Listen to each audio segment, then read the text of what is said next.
Olá pessoal, então estamos iniciando mais um podcast onde você pode nos ouvir via Spotify e também agora nos assistir via YouTube. Estamos aqui com elas, as mulheres que são psicólogas e ajudam muitas pessoas aí na nossa cidade. Estamos aqui com a Jéssica Silveira, psicóloga clínica hospitalar pelo Hospital Clínicas de Porto Alegre. Ela tem em base de trabalho clínico a partir da psicanálise e da terapia cognitiva comportamental. E nas horas vagas também ela é modelo, já foi capa de revista da Capricho e ainda fala vários idiomas. Estamos aqui com a Jéssica. Tudo bem, Jéssica? Tudo bem, Seja bem-vinda. Estamos aqui também com a Denise, psicóloga com 11 anos de formação, psicodramatista, coach, praticante de PNL, neuropsicopedagoga e especialista em psicologia jurídica e informação. E nas horas vagas ela gosta de um rock internacional e já no rock nacional ela gosta de ouvir Reação em Cadeia, NX0 e também a Banda Malta. Seja bem-vinda, Denise. Obrigada. Estou também aqui com a minha esposa, Mayara Ribeiro. Seja bem-vinda.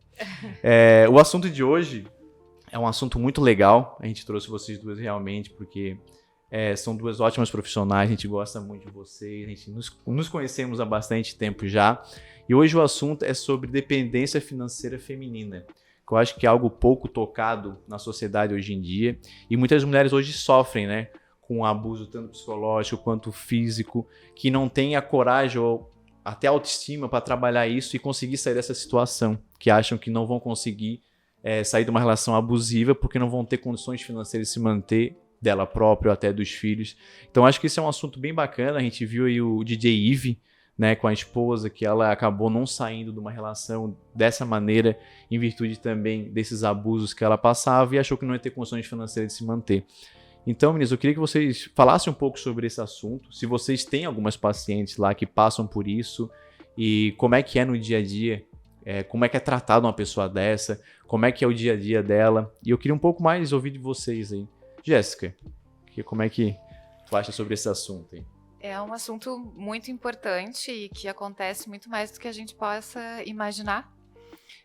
E como a gente conversava antes nos bastidores, né? As mulheres com nível superior são as que mais sofrem com violência psicológica que está ligada à violência patrimonial, que é o assunto que vocês estão propondo aqui hoje, né? E sim, a autoestima vai estar desequilibrada e por isso que elas acabam se mantendo em relacionamentos abusivos, né? Acreditando não serem capazes de saírem disso, de viverem por si próprias, enfim, né? E um dos meios é buscar psicoterapia para que elas possam se conhecer e aí entender que sim, são capazes. Eu acho que até a mulher, para se identificar dessa maneira, né? Tipo, que ela tem uma saída e ainda encontrar uma profissional para ajudar, eu acredito que já é o primeiro passo, né? Eu acho que é o primeiro passo. A mulher se identificar na situação que tá. E tu acha que essa é a grande dificuldade hoje, né? Tipo, da pessoa, da mulher que tá passando por essa situação, ela se identificar primeiro nessa situação, porque eu acho que ela tem um bloqueio e às vezes ela fica, nossa, eu não consigo ficar amarrada àquela situação. Não é só uma questão de bloqueio, né? É uma questão de como que isso vai ser visto socialmente, como que as pessoas que estão em volta de mim vão olhar para isso, o medo do julgamento, porque é muito difícil de a pessoa entender que ela é vítima, de ela aceitar que ela é vítima e de ela se colocar nesse papel e procurar o que é do direito dela, né? Quando tu falou ali da questão da autoestima, né? Então é difícil de a mulher entender que às vezes ela tem os direitos dela, então ela vai procurar isso, não só a questão do cuidado da saúde mental, mas a questão de entender que hoje, juridicamente, ela tem um suporte que vai poder amparar ela, né? Então, às vezes, a mulher ela fica naquela condição ali por ela achar e acreditar que ela não vai ter para onde ir, que juridicamente ela não vai ter um respaldo para isso, né? Que legalmente, realmente ela vai sair com a mão na frente e uma atrás, então ela não vai querer passar por essa situação que vai ser muito humilhante. Como que quem está em volta vai olhar para isso? Né? Porque é muito dolorido tu assumir esse papel, né?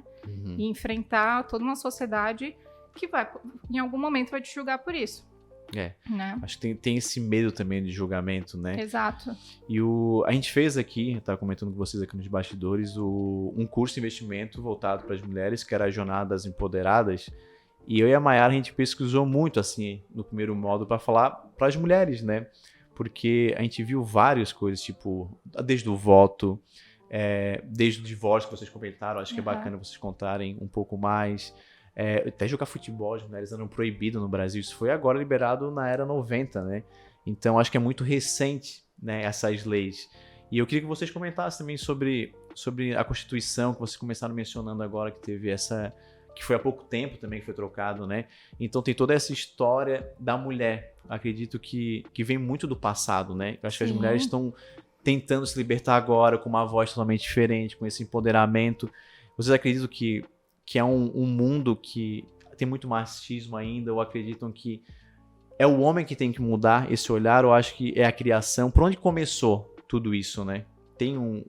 Será que existe um porquê, por onde começou? Se existe onde começou? Parou para quem começa. Eu começo, tu continua? Tá, pode ser. Bom, Jânio, acho que a gente falava, né? Constituição é de 88, né? 88. E a gente teve algumas mudanças de direitos a partir daí, né? Mas o Código Civil mudou lá pelos anos 2000, 2003, eu não lembro exatamente quando. E aí se muda algumas coisas relacionadas ao casamento, né? Antigamente, no antigo Código Civil, a mulher não teria os mesmos direitos que tem agora, né? Se ela traísse, ela perderia todos os direitos, né? E aí tem um machismo atravessado. E eu entendo que o machismo, a gente pode dizer que ele é quase introjetado, intrínseco, tanto nas mulheres quanto nos homens, e por isso que muitas vezes as mulheres também têm dificuldade de sair de um casamento por achar que, como a Denise falava, né, nós mulheres temos que achar um homem que possa nos sustentar, e aí nós vamos, né, começar um enxoval desde muito cedo. Isso é verdade, tem um enxoval que a nossa avó dá uma toalhinha, né? Isso, aí a gente tinha um baú no quarto, né, guardando, né, a cada ano, cada aniversário a gente ganhava mais uma coisa pro enxoval. E isso fica, né, fica introjetado, mesmo que a gente não tenha praticado dessa forma, mas a gente fica aprisionada a isso, imaginando que não vamos ser capazes de sair de um relacionamento e que vamos depender, né? Financeiramente, principalmente. Mas é importante pensar que sempre vai existir também uma dependência emocional desse relacionamento. Entendi. E que acaba sendo talvez um entrave principal, né? E acho que é importante pontuar, assim, que sim, a gente deve buscar o apoio psicológico, mas a gente deve buscar também o apoio da família, porque tem a vergonha, como a Denise falou, o que as pessoas vão pensar, né? Porque o meu casamento fracassou, eu não fui capaz de manter um casamento. Tem todo um julgamento da própria sociedade, né? E existe, é fato, mas como eu costumo dizer no consultório, as pessoas sempre vão falar alguma coisa. O que importa é o que tu vive, só tu sabe o que tu vive na tua vida privada.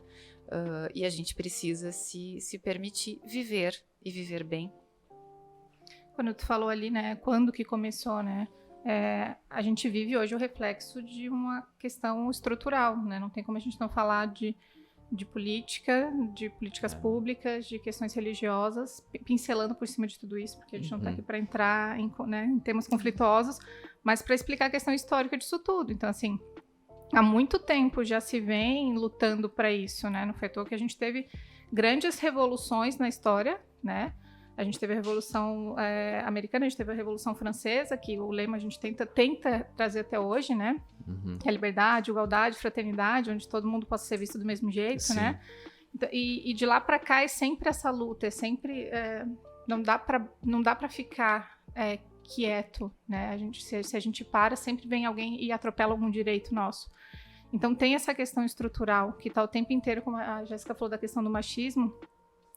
Normalmente quem decide as leis são homens, normalmente quem prega elas são homens, né? Normalmente quem decide os nossos direitos são homens. Então se a gente não lutar por isso, né? E o Brasil ele tá engatinhando nisso, né? Porque tipo depois da Segunda Guerra que se começou a falar mais sobre direitos humanos, né? No geral, assim. Mas foi se começar a cobrar, implantar isso no Brasil em 88. Então tipo Olha quanto tempo demorou. E assim, né, trazer para pauta, né? E com muita resistência da política para isso. Sempre são temas que existe uma resistência muito grande de se tocar, de se mexer. Então, é muito difícil, né, a gente lutar por esses direitos, assim. O que prende uma mulher, às vezes, num relacionamento abusivo? Ela vai, apanha, sofre, sai, mas para onde é que ela vai? Quem vai acolher ela? Quem vai proteger ela? É verdade. Que segurança que ela vai ter? Então, a gente está falando de política pública, não dá para ignorar esse lado, né? Como que um policial vai entrevistar ela? Ele vai acolher ou ele vai induzir ela para voltar para casa? Isso acontece, a gente não pode ignorar. Como que um advogado vai conduzir essa audiência depois para fazer essa separação de bens, ou a guarda compartilhada, ou seja lá o que for? Então, a gente está sempre na mão de homens que estão defendendo os direitos deles, entende? E é verdade, eu acho que é um ponto bem de reflexão, porque a gente acaba não analisando que quem criou as leis são mais os homens, né? Não tinha uma mulher lá para ter um olhar feminino sobre aquela situação.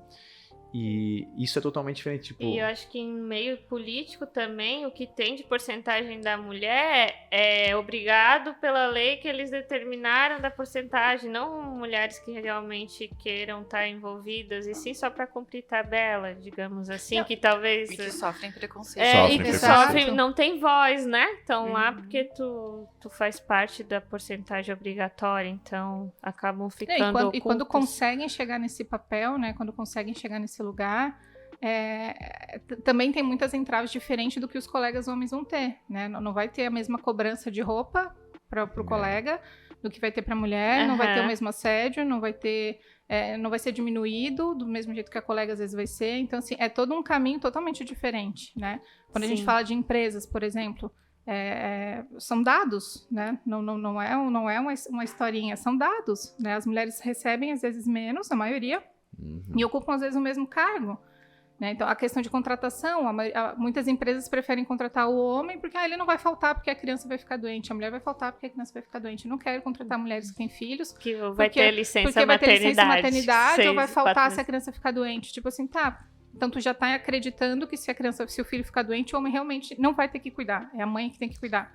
Peraí. Né? Então, tem toda uma questão por trás, assim, né? Então, não tem como a gente não falar sobre isso também. Que é tudo isso que bota essa mulher nessa gaiola, entende? É tudo isso que bota essa mulher nesse papel de prisão, assim. É a questão cultural que empurrou ela para isso e mantém ela nisso. É muito bacana essa fala que tá falando, porque eu acho que falta um ponto de reflexão de uma sociedade em si, né, que não olha dessa maneira. E tem algumas passagens, assim, a gente falou da autoestima, e o homem acaba não percebendo, por muitas vezes, que a carreira profissional dele, se é bem sucedida, depende muito da mulher. Tem uma passagem da Michelle Obama, né, que Eu adoro. isso, que ela e o Barack Obama, eles foram num restaurante, né, e tinha um garçom lá.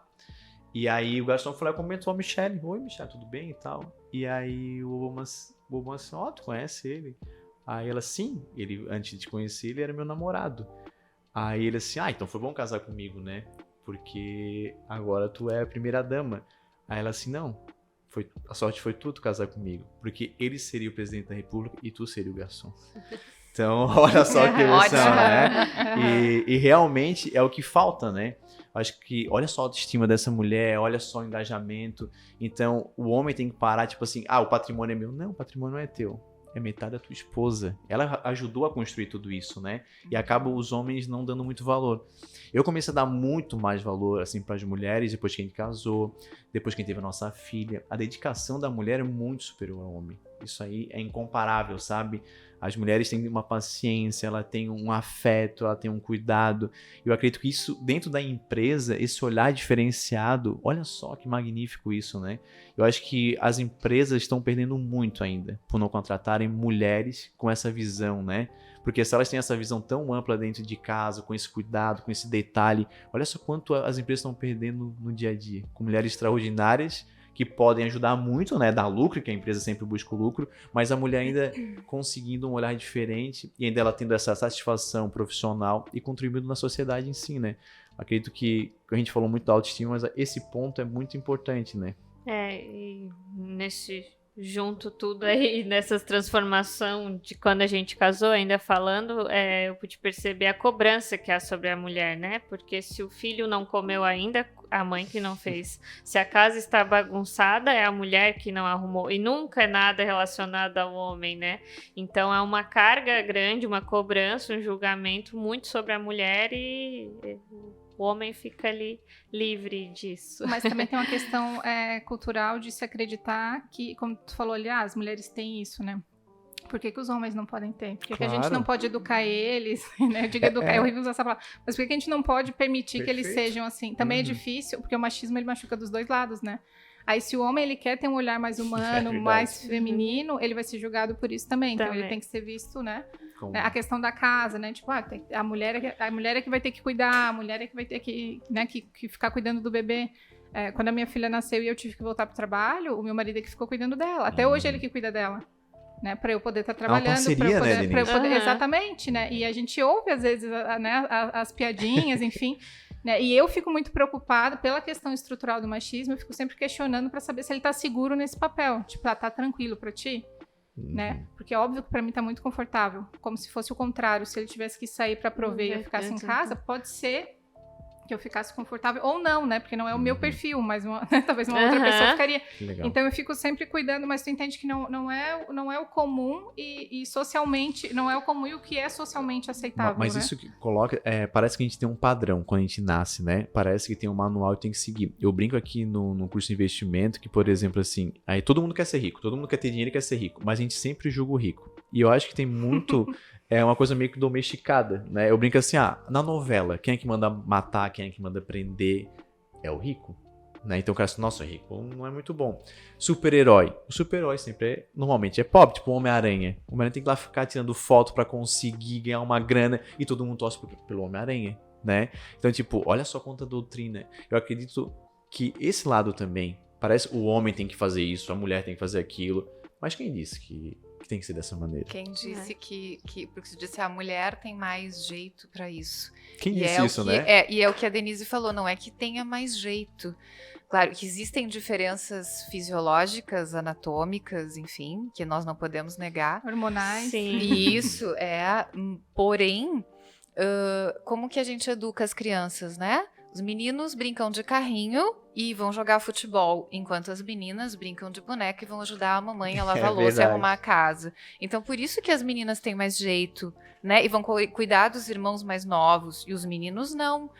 Então, não, os meninos também podem brincar de boneca e as meninas também podem brincar de carrinho. E isso não faz deles menos meninos ou menos meninas, né? Então, existe sim uma questão cultural, social, e isso que a Denise falou da cobrança que a gente também impõe sobre os homens, né? Então, o homem também acaba sendo cobrado de ser esse provedor e ele também pode se sentir diminuído perante uma mulher que pode ser a provedora.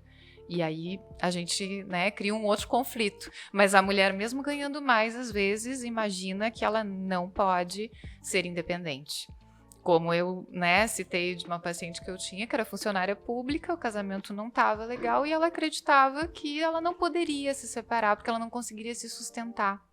E porque ela tinha 2 filhas também, né? A questão de quem fica com os filhos, quem recebe pensão ou não. E aí, conversando com ela, eu disse, mas tu recebe um salário, eu imagino que seja um bom salário, que tu é funcionária pública.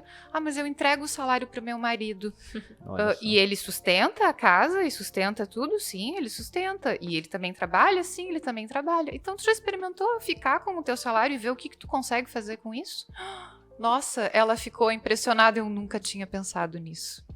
E sim, ela acabou se divorciando e hoje tá muito feliz porque o casamento, né, havia fracassado. Nesse sentido, assim, o que vocês acham que pode ser as mulheres observar no relacionamento, ficarem atentas se tá ocorrendo indução por parte do homem para dependência financeira, para que elas fiquem submissas a eles, assim? Que pontos que vocês acham que podem ser observados, assim? Perfeito, Mayara. O que eu recebo muitas vezes, né? Às vezes o casal se encontra, se conhece, cada um tem a sua independência e de repente ali no desenrolar da relação, de alguma forma muito sutil, a mulher parou de trabalhar para poder cuidar da casa e do filho. E ele segue a vida dele totalmente organizada como estava antes, intacta. Não abriu mão de nada, não mexeu em nada. E aí, de repente, essa mulher daí já tá ali casada, já tá com um filho, ela se vê presa, essa palavra, naquela relação ali. Tipo, eu tinha uma carreira, eu tinha a minha independência financeira, só que agora eu abri mão de tudo isso pra cuidar da família. E aí, como é que eu vou sair daqui agora? Né? Como é que eu vou sair daqui? Como é que eu vou dar conta disso? Né? Aí tem a questão também histórica de se lutar pela divisão das coisas. A pessoa fica pensando, mas aqui eu tenho conforto. Se a gente for se separar, talvez eu não fique com nada, porque de algum jeito foi introjetado que ele que vai ficar com tudo. Ou a gente vai ter que dividir tudo e aí a metade também já não vai ser confortável. Porque aqui a criança tem um conforto e eu tenho um conforto, né, conforto físico, né? Então eu vou me mantendo aqui pela criança, porque eu acho que a criança não merece ficar sem o padrão de vida que ela tem, né? Tanto que hoje é uma das coisas que quando vai se ter separação, né, se trabalha muito isso. A criança vai ter que, o conforto da criança vai ter que continuar intacto do jeito que é. A gente vai separar as outras coisas, a gente vai separar o casal, a gente não vai afetar a vida da criança, né? Porque é uma das coisas que prende às vezes a mulher nessa relação, né? A segurança dos filhos, do filho, enfim.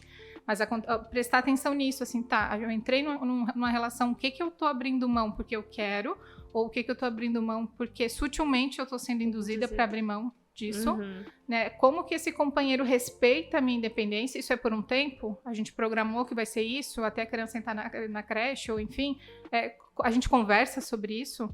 E mesmo que eu não esteja provendo, qual é a minha relação com o dinheiro que entra na casa? Eu participo disso, eu não participo disso? É ele que cuida de tudo, é ele que compra, é ele que investe, e eu fico de lado? Né? São detalhes que fazem muita diferença, assim. Porque às vezes o casal não conversa sobre isso, vai levando, né, a um ponto de que a mulher sofre e tem até medo de tocar no assunto. Né? O cara controla, mas eu tô provendo. Tu quer gastar com a tua unha? Quanto que foi? Nossa, mas isso é muito caro. E precisa fazer toda semana? Mas por que tu vai botar esses cílios agora que tá na moda? Tu tem noção, isso é caríssimo e tem manutenção, tu vai ter que todo mundo... Não, eu não vou ficar trabalhando pra bancar aí. Aí a mulher já vai. Então, eu tô dando exemplos bem fúteis e sutis, mas que pesam, né? E pesa muito. E que se ela fosse independente, ela faria o que ela tivesse vontade. Exato, não tem que prestar contas daquilo ali, né? Vocês acham que na pandemia isso agravou? Muito, né? Tô que agravou os divórcios, né? Muitas coisas agravaram na pandemia. Aumentaram, isso né? As pessoas ficou tiveram que muito maior, né? Mas, tipo, a gente viu alguma estatística que mostrou que o abuso aumentou, né? Acredito que muito agora também por conta da pandemia, em virtude também dessa pauta financeira, né? Porque o homem... por muitas vezes falar, agora vai ficar em casa, ou a mulher também ficou desempregada, e como ele vai prover a renda familiar, por muitas vezes ele acha que é o rei da casa e pronto, né? Então, com vocês, assim, vocês viram que isso agravou muito no consultório, quando dos pacientes de vocês, chegou muito isso das mulheres que estão sofrendo abuso muito maior, já sofriam e agravou mais agora por conta da pandemia, por conta do estresse, todo esse aparato psicológico, assim. Eu não posso dizer, na minha clínica, eu não lembro de casos desse tipo específico, né? Mas, desse assim, tema, assim... mas eu gostaria de pontuar uma coisa, que é assim, né? Como a Denise falou, né? Eu paro de trabalhar porque eu acabei de ganhar um bebê, e aí então eu vou cuidar dessa criança, e o meu marido vai dar conta, né, das questões financeiras. E aí, de repente, o casamento não funciona. Né? E aí a mulher vai achar que ela não pode dar conta disso e que ela vai ser privada de alguns confortos.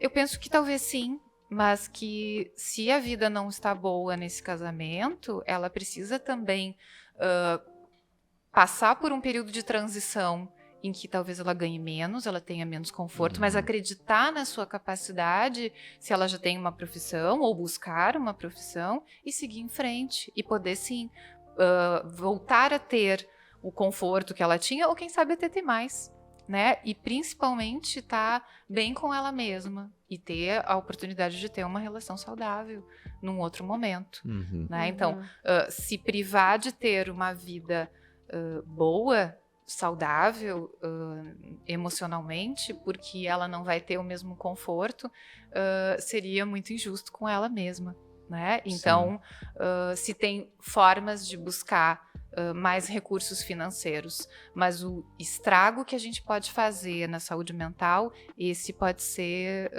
marcado para sempre. É um trauma que fica. O financeiro, a gente, às vezes, tem mais dinheiro, às vezes tem menos. Mas a saúde emocional, essa pode ficar com marcas que não saem nunca mais.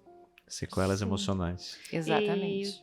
E o que vocês dizem assim para mulheres que estão nos assistindo ou ouvindo que talvez estejam sofrendo algum abuso psicológico, alguma dependência que traz isso, faz mal para elas, de que forma que elas podem sair disso? Qual o primeiro passo, né, pra mulher que tá passando por essa dependência financeira do marido, que às vezes até ouvindo, né, porque o Denise e a Jess também colocaram alguns pontos que os homens acabam não pensando, nem a própria mulher, né, tu comentou ali que a mulher ela entregava o salário e depois não, né, olha só que ponto de reflexão importante. Então algumas estão passando por esse ponto de reflexão agora, né, ou já se sentiram dessa maneira. E aí eu queria ver, Denise, qual é o primeiro passo, conforme a Mayara colocou, assim, falar assim, nossa, agora como é que eu saio dessa situação? Agora eu já me identifiquei que eu tô passando por isso, e agora como é que eu vou sair disso? Qual é o primeiro passo? Qual é a sugestão que vocês dão a respeito disso? Eu sempre falo que o primeiro passo é quebrar o silêncio. Quebrar o silêncio. Sempre vai ter alguém próximo de confiança, que tu ama e que te ama, que tu vai poder conversar sobre isso. Né, procurar uma ajuda profissional, porque se não tem esse suporte, a pessoa acaba caindo de volta na relação abusiva. É muito difícil sair de um relacionamento abusivo, não é uma coisa simples, não é fácil, né, e por isso a necessidade desse suporte da rede de apoio, porque a pessoa vai se já tá difícil enquanto tá na relação, pode ter certeza que na separação vai ser mais difícil. É dolorido, porque né? a pessoa, o abusador, ele não vai aceitar fácil. Não tem como a gente não falar do que a gente vive, dos feminicídios. Então é uma sombra, muitas mulheres ficam com medo de passar por isso, né? A gente sabe que é um risco iminente. Então, procurar tua rede de apoio, procurar ajuda profissional, né? Psicológica, jurídica, enfim, para não cair ali de novo. E principalmente pensar, eu sempre falo, eu sempre gosto de apavorar, né? Tem gente que brinca que eu vou no joelhaço. Eu falo, a tua vida tá em risco. Começa por aí. A gente não sabe se o cara vai levar de boa ou não. E eu não posso confiar que o cara vai levar de boa, porque os dados e as estatísticas não me trazem isso. E não tem uma proteção, entendeu? Não tem uma proteção, Exato. porque A tu proteção entra com uma efetiva. E não é o que os dados medida me trazem. Os dados me trazem exatamente o contrário. Que a maioria das mulheres que resolvem se separar são ameaçadas, não são agredidas ou são mortas. Então por que eu vou brincar com isso? Por que eu vou acreditar no, né? E do outro lado a gente tá lidando com uma pessoa frustrada que foi educada para ser agressivo quando é frustrado. Então como é que eu não posso ignorar esse lado? Então procurar pessoas de confiança, procurar ajuda profissional, né, tanto da parte da saúde mental quanto na parte jurídica, e entender que não vai ser fácil, mas não vai ser fácil naquele momento. Depois, né, tu vai conseguir se libertar disso. Né? Porque a pessoa tá ali presa, ela fica pensando, isso não vai mudar nunca e vai ser pior depois que eu me separar. Não, isso pode mudar, isso pode passar, vai ser mais difícil no processo de separação, mas depois tu vai ter paz, tu vai ter segurança, vai ser diferente. É apenas uma fase, né? É uma Denise? fase que não vai ser fácil, não, a gente não pode iludir essa pessoa, né? Mas é necessário. É necessário pra sair, né? É a tua ali. saúde mental, é a tua vida em risco, é a vida das pessoas que estão em volta, porque se tu tem filhos, isso vai respingar nas crianças também, né? Então, de pensar no depois, assim, também no exemplo que eu tô dando pra quem tá na minha frente, né? Se eu tenho filhos e eu vivo num relacionamento abusivo e eu permito ser agredida, o que eu tô repassando? O que eu tô ensinando pra quem tá na minha frente? Né? Porque a criança vai pegar, ela vai olhar aquilo ali, né? E aí ela pode ter duas opções, ou de repetir ou de repelir aquilo ali, né? Então eu tenho que pensar em quem tá ali comigo, né? Eu tenho que mostrar pra essa criança, tipo, não permita que ninguém te atropele, não permita que ninguém te trate assim, né? A gente vai achar um jeito de resolver isso, porque tem jeitos de a gente resolver isso, né? E a gente vai procurar a justiça, né? E procurar quem pode fazer, né? Quem pode defender. Os bens legais, Exatamente, né? Até pra exatamente. ter essa defesa pra mulher, assim. E tu, Jess, o que tu acha? É bem complexo, né? Eu penso que é isso, a gente deve buscar ajuda profissional, né? Tanto psicológica quanto jurídica, até para saber os direitos, porque a gente está falando de mulheres que se sentem vulneráveis e acreditam por vezes que não têm direitos, né? buscar, né, orientação financeira, que é isso, né, poder entender, sim, eu posso, eu consigo, né, e como a Denise falou, assim, né, sempre vai ter alguém que te ama, que pode te ouvir, então são os amigos, são os familiares, porque às vezes a mulher se sente realmente sozinha por essa cobrança, mas ela pode descobrir que não está sozinha. Ela não tá sozinha, né? Eu acho que Isso. algo importante. Não tá sozinha, né? Não. Tem pessoas ao teu redor que querem te ajudar, né? Isso, mas ela pode se sentir sozinha, pode se sentir envergonhada, né? Por todo esse estigma, assim, de que o casamento tem que ser pra sempre, né? Que Até que a morte nos separe. Até que a morte nos Mesmo que a morte seja tua, né? Que loucura.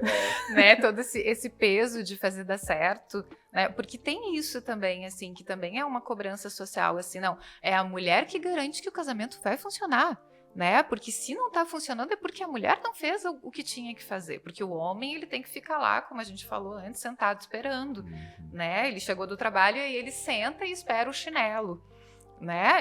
É um estereótipo, mas isso acaba acontecendo, né? O almoço ou o jantar tem que estar pronto, né? Como se a mulher, mesmo que não esteja trabalhando num trabalho fora, como se o trabalho de casa não fosse trabalho, como se ela não tivesse feito N coisas, né? Acordou antes do marido, fez o café da manhã, levou as crianças para a escola, fez o almoço, arrumou a casa, limpou a casa, enfim, né? As tarefas domésticas infindáveis. E eu queria colocar algo importante aqui. A gente tá vendo o Afeganistão, né? Que teve essa invasão do Talibã, e as mulheres agora, muitas coisas que elas tinham conseguido, né, de independência, que não era muito, né, mas já era o primeiro passo, teve todo esse retrocesso. Eu queria que você falasse um pouco sobre isso, né, o que está acontecendo lá, sobre, olha só a importância, a Denise até colocou bem bastante na fala, sobre, a gente não tem algumas leis políticas quanto a isso, né, de proteção, e tem muito privilégio muito masculino, e as mulheres, onde ficam na sociedade, né? Aí entra bem o que a Jéssica colocou, que parece que o homem vai lá, é posse, né? Ela é um artigo de posse do homem, e ela tem que ficar ali e pronto. A mulher não tem mais uma voz, uma liberdade. Parece que é um simples objeto que foi conquistado, né? A gente brincou aqui que tinha o tempo do dote, eu vou comprar, o casamento era tudo marcado, o homem vai casar com lá e pronto, é assim que funciona e deu. E não é assim, né? E o que está acontecendo lá é muito triste, além de toda essa violência, toda essa guerra civil que está acontecendo lá, o pessoal invadiu. Eu queria saber esse lado de vocês, assim, o que vocês acreditam que a gente pode melhorar, o Brasil perante o que está acontecendo lá, sobre essas leis que a gente pode criar para ajudar a situação também, né? Para não ficar tão refém quando entra alguma outra civilização, né, que toma o governo, e olha como é que fica, né? O que a gente pode, por exemplo, hoje de lei que vocês acreditam que pode ser transformado, que possa mudar, por exemplo, e dar mais voz para as mulheres e combater realmente esse machismo popular? Se as que tem já fossem executadas, né, do jeito que deveria ser, a gente já estaria um pouquinho mais seguras. Qualquer crise política, o primeiro direito que vão cortar são das mulheres, Jane. Qualquer crise política, quem vai sofrer é a gente. Então isso é histórico. Elas não eram assim antes. Eu não tenho como não me emocionar. Elas eram livres até eles entrarem no poder, entendeu? Então não tem como a gente não falar do quanto é cansativo ficar brigando por uma coisa simples, né? A liberdade, né? Então, se as leis que tem, que já são mínimas para defender a gente, fossem executadas como elas deveriam, a gente não ia ter tanta mulher morrendo por querer se separar de um marido. A gente não ia ter tanta mulher sendo estuprada só por ser uma mulher, porque não é pela roupa. Lá elas também sofrem isso. Não tem nada a ver com a roupa. Então, nenhuma vítima induz ao crime, né? É a cultura que induz ao crime. Então, não tem como a gente não falar de política, não tem como a gente não falar dessa estrutura que mata. Né? Então, quando tu fala ali o que precisaria pensar nisso. Precisaria pensar que isso mata, que isso agride, que isso tortura, que se não mata de um jeito, vai matar de outro, entende? Às vezes as pessoas chegam no limite da dor e tentam suicídio. Elas cometem o suicídio, elas conseguem chegar ao óbito de fato, porque elas se sentem atropeladas, elas se sentem invadidas, elas se sentem limitadas ali. Como é que tu vai lutar por uma coisa que tu não tem suporte para isso? E é o simples, Entende? né? Que É o simples, simples, é a né? liberdade. Ninguém tá pedindo uma coisa, ai, Exato, vamos não é mudar. nada absurdo, Não, tipo, é igual respeitar, votar, é igual respeitar. votar, é igual É igualdade, é igualdade. Olha o votar, olha o furdunço que foi para as mulheres conseguirem ter o direito de É um votar. absurdo, né? Olha o tempo que elas conquistaram isso e olha o espaço que a gente tem na política hoje. É mínimo. E ainda quando tem, não tem voz. Tu entende? Né? As mulheres que lutam lá, juízas, promotoras, advogadas, enfim. Então, tu vai numa audiência ver uma mulher falando, tu vai ver que o jeito que a audiência é conduzida, né, é totalmente diferente quando são vários homens ali falando. Se a vítima é uma mulher, se é um feminicídio, se são coisas que envolvem mulheres, enfim, é absurda a forma como o machismo conduz a nossa proteção, a nossa liberdade. Então, o principal seria poder sempre falar sobre isso, entendendo que, tipo, tu não tem que esperar ter uma filha para tu pensar em mulheres, tu não tem que esperar ter uma mulher para tu pensar em mulheres, tu entende? Tu veio de uma mulher, tu precisou de uma mulher para tu estar aqui, tu entende? Né? Então, começar a entender que, tipo, não, o que a gente tá pedindo de igualdade não é aquele papo ridículo que todo mundo fala, então pega e levanta o cimento e faz a... Não é isso. Vocês também não vão poder parir, entendeu? É verdade. Não tem como comparar nesse nível, entende? Né? Mas o que a gente quer é só respeito. Não é nada absurdo. É o mínimo, né? né? É o mínimo. É o mínimo. É o mínimo. Né? É igualdade. É muito legal isso, tocando que, tipo...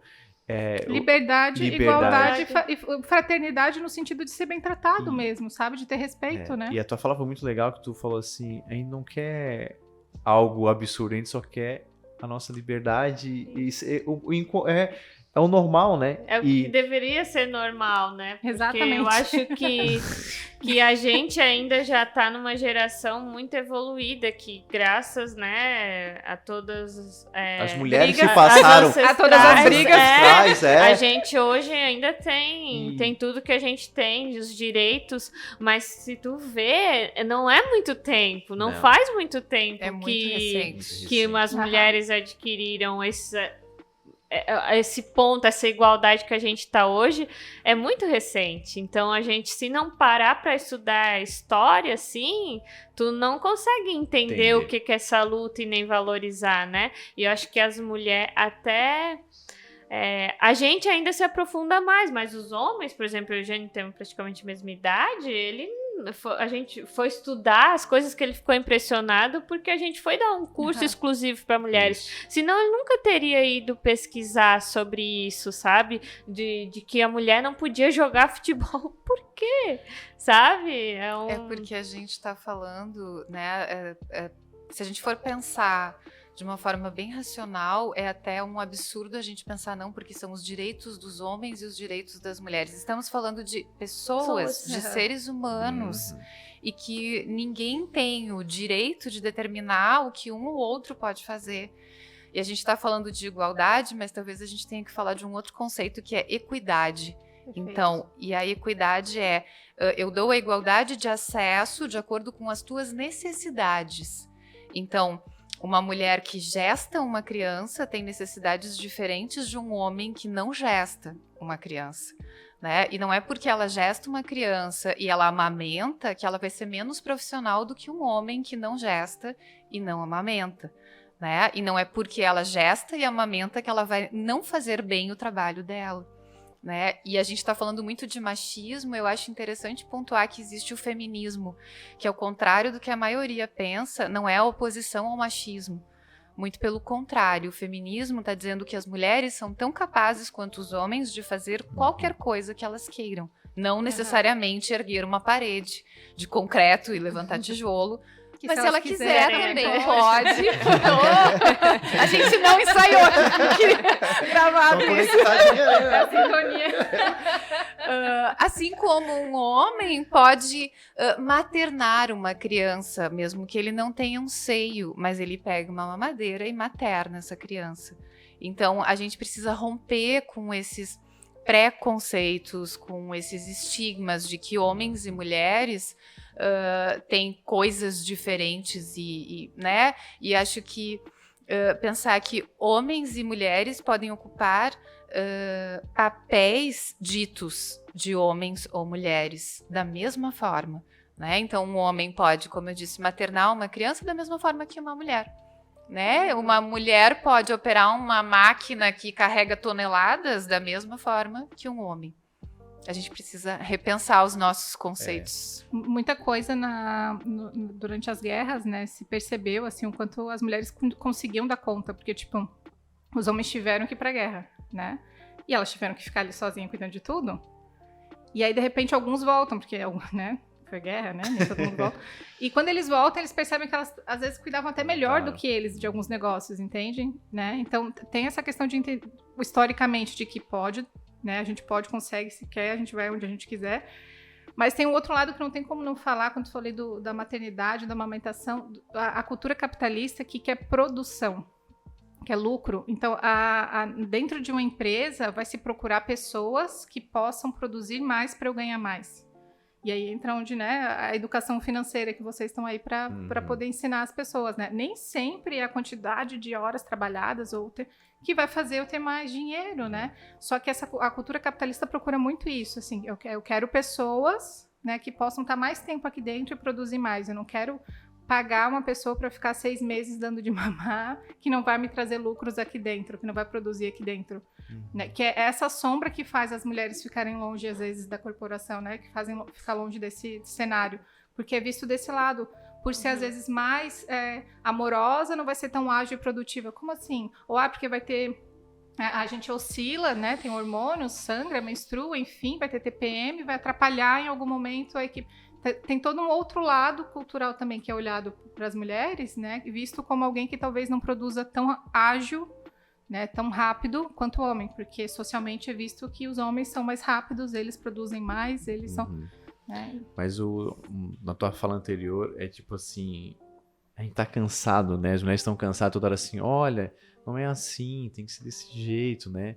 Será que existe uma forma de educação, às vezes, eu falo de educação financeira, mas será que não tem alguma coisa voltada à educação mesmo, alguma coisa voltada, sabe, uma base escolar, alguma coisa voltada, tipo, dessa maneira, sabe, de construção, né, empresarial. Eu falei para vocês agora há pouco que tem fundos, né, de investimento que investem nas 1000 maiores empresas onde o cargo de liderança, tanto de presidente ou de CEO, são mulheres. E, tipo, é uma ótima rentabilidade e é acessível para todo mundo com R$100.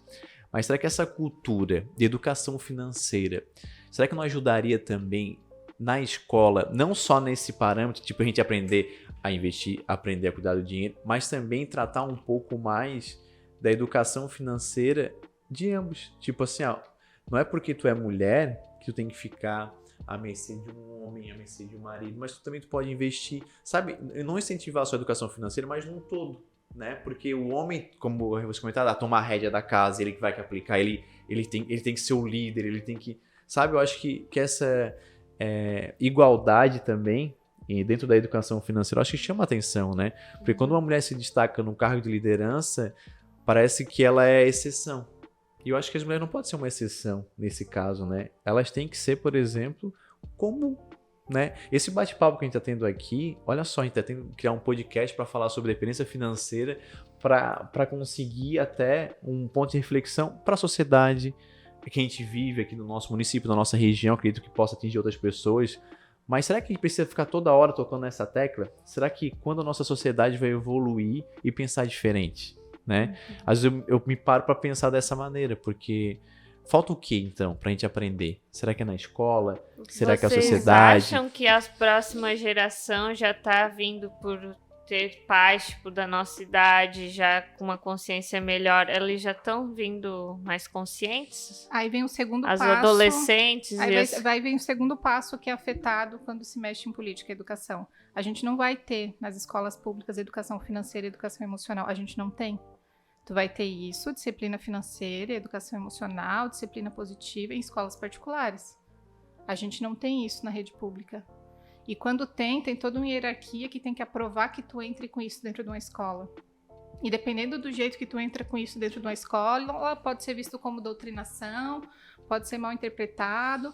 Então não é tão simples acessar as crianças, né? E querendo ou não, é a maioria, né? No Brasil a gente tem a maioria. Então assim, a educação é o segundo ponto que se tira. Não é à toa que lá essas mulheres não podem educar, né? Não podem estudar, né? Tem a Malala, que todo mundo é muito famosa, por que ela tomou um tiro na cabeça? Porque ela queria ir pra escola. Que absurdo. Uma coisa, né? Como eu tô falando, não é nada absurdo que a gente está exigindo, mas entende? É o segundo ponto. Primeiro a gente tira o direito das mulheres, depois a gente tira o acesso à informação, né? O direito à educação. Então, a gente não vai ter tão cedo, a gente não teve, né, até hoje, a gente teve ensino religioso na pauta, né? O MEC trouxe essa que eu acho que ainda tem, né? Mas tipo, educação financeira, disciplina positiva ou inteligência emocional, isso aí tu vai ter numa escola particular. E quem está na escola particular? Quem tem dinheiro para continuar cuidando do legado de uma família que já tem um legado, né? Então, são realidades totalmente diferentes, assim, a gente tem, e que de fato uma realidade é menor, né? É menor em pessoas, mas é maior em aquisição e poder. E a outra é maior em pessoas, mas é menor em aquisição e poder. Então, para a gente poder chegar nesse ponto, por exemplo, imagina que lindo que seria se a gente pudesse chegar na escola e preparar essas meninas para não chegar nesse ponto de cair num relacionamento abusivo. A gente não tem esse espaço. Se a gente for entrar hoje lá e fazer uma palestra gratuita, é capaz de amanhã a gente tomar uma pedrada, entendeu? Não é tão simples assim. Né? Mas seria uma coisa ótima. Quando a gente chegar nesse ponto, estaremos bem. A gente não tem nem psicólogo nas escolas. Né? Então, tipo assim, mesmo se a gente for de forma voluntária, né, no amor pelo amor pela causa, a gente pode ainda sofrer represálias. Mas, tipo, a gente não tem alguém lá para dar esse acesso, né, essa assessoria, esse suporte. Não tem isso na grade curricular do MEC. Não tem essa preocupação. Não existe essa importância para esse lado. E às vezes a gente acaba não colocando tanta relevância, né? Quando a gente volta, quando a gente sabe, a gente não levanta essa bandeira. Vamos lá votar, pronto. É um domingo, tão tranquilo, né? E a gente acaba não vendo o impacto que isso traz na sociedade, né? Um voto errado, uma escolha errada. Será que esse pessoal... olha só quanto itens de relevância, quantos assuntos de relevância a gente está colocando aqui que falta na nossa sociedade. Será que nenhum político tá vendo isso? Ou ele não quer ver isso? Mas aí, Jane, eu acho que, né, isso que a Denise fala, que a gente tem uma limitação real, né? E tu perguntas, será que algum político está vendo isso, está pensando, né? Está ouvindo a gente? Porque a gente está aqui refletindo sobre várias coisas. Sim, os políticos, eles têm um poder nas mãos, né? Mas talvez nós tenhamos mais poder do que a gente possa imaginar. E se a gente ficar quieto e não fizer nada a respeito daquilo que nos toca, tudo vai continuar da mesma forma, né? Como o passarinho que tenta apagar o incêndio pegando água no pequeno bico, né? Você não vai apagar nunca, mas eu estou fazendo a minha parte. Né? Então, acho que a gente pode fazer a nossa parte. Quem sabe eu faço a minha parte, a Denise faz a dela, né? Cada um de nós faz a sua parte. E aí, quem sabe, a gente vai ter outras pessoas que nos sigam e que vão seguindo, propagando isso. Vai ser pequeno, bom, mas se a gente atingir uma pessoa e mudar a vida dela, já é uma pessoa. Já transforma, né? Isso... Em tudo, acho, na vida, se a gente parar pra pensar, o que eu posso fazer pra melhorar, né? Acho que é um pensamento que quando tu consegue realizar, que é um pensamento de alta melhora constante, né? Tipo, se eu tô aqui, né? O que eu posso melhorar para trabalhar o meu bairro, a minha sociedade, a minha cidade, assim, crescendo? E é muito bom tocar nisso, né? Infelizmente, quem tem o maior poder para apagar esse incêndio todo, às vezes não tá agindo da forma correta, né? Eu acho que uma sociedade unida que quer mudar, eu acho que consegue transformar tudo, né? Não só o bairro, mas todo o ambiente. Até começar por casa, né? Ensinar, ajudar, como a Denise falou, dar exemplo de filhos, né? Essa conversa, essa reflexão que a gente está fazendo aqui é muito bacana, assim. Eu queria que vocês colocassem agora, até para a gente não se alongar muito, uma mensagem, assim, para o pessoal que está nos ouvindo, que está nos vendo aqui no YouTube, uma reflexão para as mulheres, né? Que hoje sofrem essa dependência financeira e, sabe, uma luz. Tipo, eu trago aqui e deixo bem claro para as mulheres que estão nos ouvindo e queiram alguma dica financeira, a gente está totalmente aberto, né? Podem mandar uma mensagem aqui para nós, podem entrar em contato conosco, a gente vai fazer assim de uma forma totalmente voluntária para contribuir nessa fase que vocês falaram que é uma fase mais difícil, às vezes falta alguma dica, porque as pessoas não têm que ser especialista em tudo. Tipo, a gente é especialista na parte financeira, então eu vou procurar alguém que é bom no financeiro para me ajudar naquilo dali. Porque eu não nasci bom em tudo. Então eu vou procurar alguém que possa me ajudar. Mesma coisa vocês, né? Acredito que vocês são bem abertos com isso. Vocês, há bastante tempo, vocês trabalham de forma voluntária, gostam de ajudar as pessoas, então acredito que isso faz toda a diferença, como tu comentou agora, de a gente fazer a nossa parte. Então eu queria que você deixasse uma reflexão final, voltado a isso, esse pensamento totalmente diferente aí da sociedade. O que você deixaria de mensagem final, assim? Quem quer começar? Vou deixar tu ir primeiro. Acho que o principal é entender que todo o processo difícil, todo o processo de luto, que a separação é um luto, né? O relacionamento abusivo é um luto, todo o processo de luto ele vai te ressignificar. E ali tu vai descobrir habilidades que tu não fazia a mínima ideia que tu poderia ter, né? Então tu vai ser um divisor de águas na vida. E aí, tudo aquilo que tu acreditava que talvez tu não fosse capaz, tu vai começar a te dar conta que tu é capaz daquilo e de outras coisas mais, né? Então, além de procurar novas formas de conseguir se manter financeiramente, além de investimentos, ou numa nova profissão, ou uma nova carreira, entender que não é porque foi sempre daquele jeito até aquele momento que vai ser sempre daquele jeito dali em diante, né? Entender que muita coisa vai mudar ali. Vai sair muita coisa ruim, pode entrar muita coisa boa também, né? Então, eu conheço muitas mulheres que desenvolvem habilidades, né, que elas nem imaginavam que tinham, e aí conseguem se manter muito bem, melhor do que antes até, né, nessa nova fase, assim. Então, entender que não é porque foi sempre assim que vai ser sempre assim, né? Todo momento passa ali, né? Existe um mundo, né? Exatamente. Não é só aquilo que tu vive. Não é só aquilo que tu vive naquele momento ali. Tem muita coisa além daquilo, né? E nesse resgate de procurar ajuda com profissionais que vão conduzir tu para o melhor caminho, para a melhor saída, né? Muita coisa nova vai aparecer. Então, de tentar, né? De tentar buscar provar de outras coisas, né? Isso é muito, muito importante. Eu acho que não é só aquele momento que tu tá vivendo, né? Eu acho que quando tu começa a mudar o teu dia a dia, outras coisas vão aparecendo, oportunidades aparecem, desafios aparecem, e a gente vai evoluindo com aquilo, né? Não fica só naquele local, porque a gente fica meio preso naquela zona de conforto, naquele medo, naquele bloqueio. E quando a gente pula esse muro, nossa, a gente vê um mundo totalmente diferente, né? Isso é muito bacana mesmo. E concordando com tudo que a gente falou, e partindo para uma outra, né, um outro viés que as mulheres precisam se permitir se amar, né, e se cuidar, porque a mulher tem muito essa coisa de cuidar do outro, cuida do marido, cuida dos filhos, cuida de todo mundo e esquece de si, que a gente falou bastante disso aqui, né? Então é preciso se permitir, sim, se colocar em primeiro lugar, e ser um pouco egoísta, né? Mas um egoísmo da sobrevivência. Eu gosto muito de usar uma metáfora no consultório. No avião, quando caem as máscaras de oxigênio, em quem você coloca primeiro? Normalmente as mulheres que sofrem e estão em relacionamentos tóxicos, elas vão dizer: eu vou colocar nos meus filhos, no meu marido? Não, resposta errada. Você tem que colocar em você a máscara primeiro, para que aí você possa estar viva, inteira e, quem sabe, ajudar os outros. Então é preciso olhar para si, se permitir, sim, fazer as unhas e trocar os cílios e pintar o cabelo, né? E isso não quer dizer que você não vai deixar de cuidar dos outros, mas sim, cuide de si, né? Então seja um pouquinho egoísta e se ame, em primeiro lugar. Ótima mensagem, bem bacana mesmo. Ou querer estudar de novo, começar uma nova carreira. Tudo, muitas né? coisas. Vai deixar o filho de lado por um tempo, às vezes, mas ele é um tempo, né? E ele vai sobreviver. Sim, e eu acho ele vai ver a mãe feliz, entendeu? Ele vai ver a mãe realizada, né? E então acho que a palavra é permita-se. E acho que isso que a Denise falou não dá para passar em branco, assim, porque as mulheres elas vão abrir mão das suas vidas pelos filhos e pelo marido. E aí um dia o ninho vai ficar vazio e o que sobrou para ela, né? Então, sim, ela precisa olhar para ela e pensar assim: eu posso investir, eu posso ter uma carreira, eu posso ter amigos, amigas, e eu tenho uma vida. E aí ela vai escolher aquilo que faz sentido para ela.